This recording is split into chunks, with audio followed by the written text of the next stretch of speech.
Donc je suis expressionniste et c'est vrai que j'exprime des choses personnelles dont je ne pourrais pas parler avec des mots, hein, évidemment, puisque c'est dans mes pièces. Et donc pour en revenir aux enfants, les enfants, donc il y avait Maurice Rocher qui était un artiste quand j'étais aux Beaux-Arts que j'aimais beaucoup, un artiste expressionniste, et il disait que ces toiles c'était les enfants qu'il n'avait pas eu. Voilà. Donc bon, moi j'ai des enfants, hein. Ça ne m'empêche pas de continuer, mais mes enfants sont moins expressionnistes que mes œuvres, heureusement. Encore que, je ne sais pas. Mais donc c'est vrai que pour moi l'expressionnisme, quand je vais voir des expositions de peinture, que ce soit de l'art contemporain ou moderne, enfin, et même dans l'art, bon, l'expressionnisme ça commence à la fin du 19e siècle, mais il y avait des artistes plus anciens qui sont des précurseurs de l'expressionnisme, des gens comme Goya, voilà. Donc ça c'est vrai que quelles que soient les époques, c'est toujours cette peinture-là que je préfère, quoi. Après, c'est vrai qu'un des premiers artistes que j'ai aimé, c'était Soutine.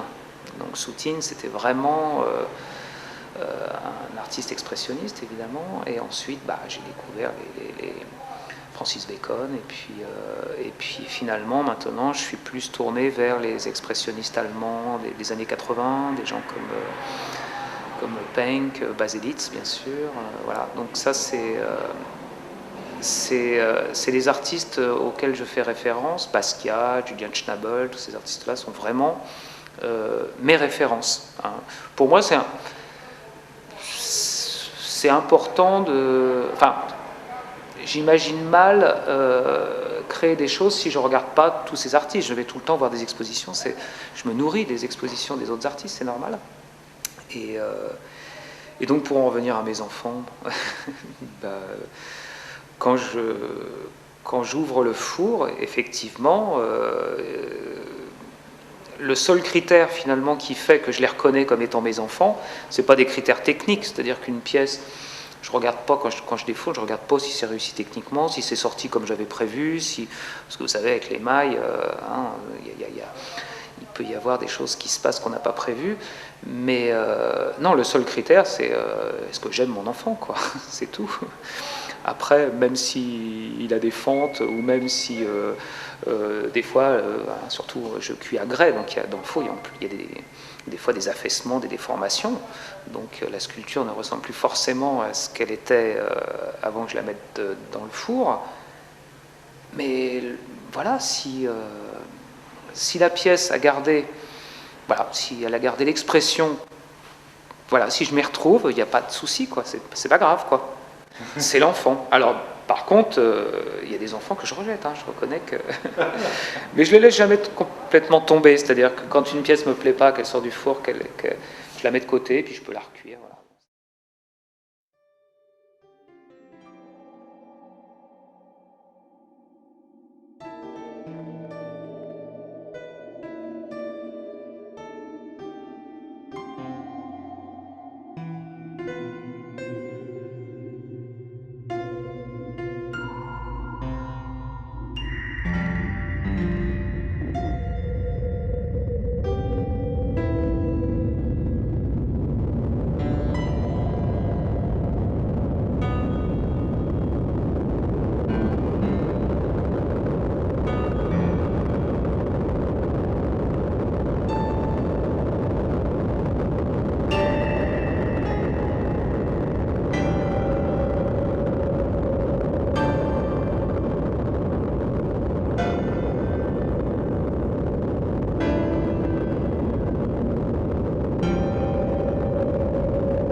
Alors là, effectivement, il y a une prise de risque beaucoup plus importante du point de vue technique, parce que les petites pièces, je peux les faire d'un jet, c'est-à-dire que je peux, en fait, une fois que j'ai fait quand je commence les pièces, j'aime bien que ça soit rapide, hein. Donc je pars d'un dessin, donc je sais où je vais, puisque j'ai un dessin, donc c'est pas totalement de l'improvisation, comme dans le jazz par exemple.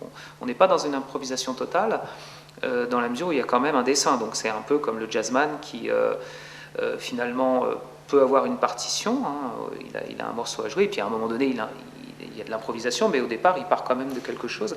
Donc moi aussi je pars d'un dessin, donc, mais après l'exécution se fait très rapidement, et c'est vrai qu'en terre c'est pas ce qu'on nous apprend à l'école.